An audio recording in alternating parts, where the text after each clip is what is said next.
ఆరోగ్యశ్రీపై ప్రభుత్వ విధానమేంటో వెల్లడించాలని మాజీ మంత్రి విడుదల రజని డిమాండ్ చేశారు. అప్పుల శాఖతో ఆరోగ్యశ్రీ నుంచి ప్రభుత్వం వైదొలుగుతుందా అనే భయం ప్రజల్లో నెలకొంది. కేంద్రం ఇచ్చే ఆయుష్మాన్ భారత్ కార్డులు తీసుకోవాలని కేంద్ర మంత్రి పెంబసాని చెబుతున్నారు. చంద్రబాబు మనసులోని మాటలని ఆయన చెబుతున్నారా? ఆయుష్మాన్ లిమిట్ 5 లక్షలే. ఆరోగ్యశ్రీ లిమిట్ ను జగన్ 25 లక్షలకు పెంచారని పేర్కొన్నారు.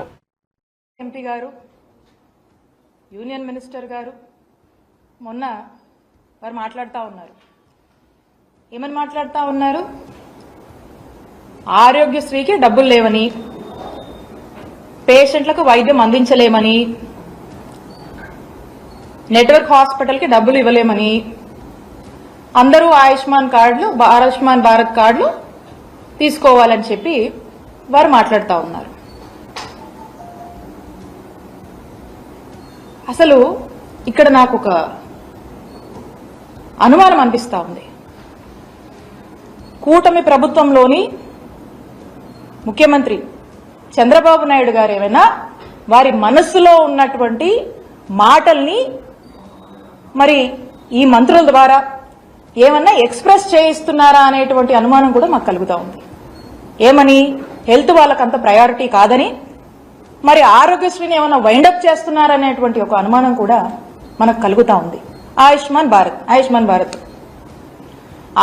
భారత్ కార్డ్స్ వాళ్ళకున్నటువంటి టెక్నికాలిటీస్ కావచ్చు, వాళ్ళు మనకు ఇస్తున్నటువంటి దీని ప్రకారం మనం చూస్తున్నట్టే మాకు బాధలు ఉన్నాయి, కష్టంగా ఉందని చెప్పి వారు మాటలు చెప్తా ఉన్నారు. నేను చెప్తా ఉన్నాను,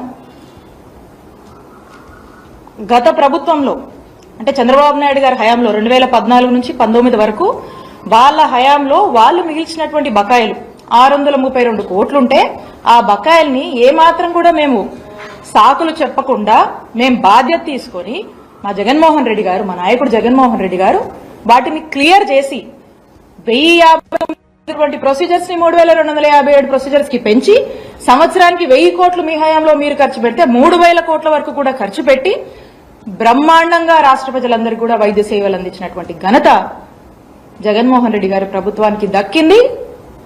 ఆ నమ్మకాన్ని కూడా ప్రజల్లో మేము నెలకొల్పుతున్నాం.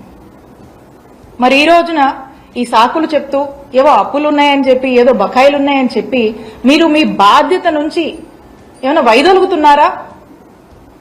మీరేం ఇండికేషన్ ఇస్తున్నారు అనేటువంటి సందేహము ఈరోజు రాష్ట్ర ప్రజలకు కలుగుతుంది.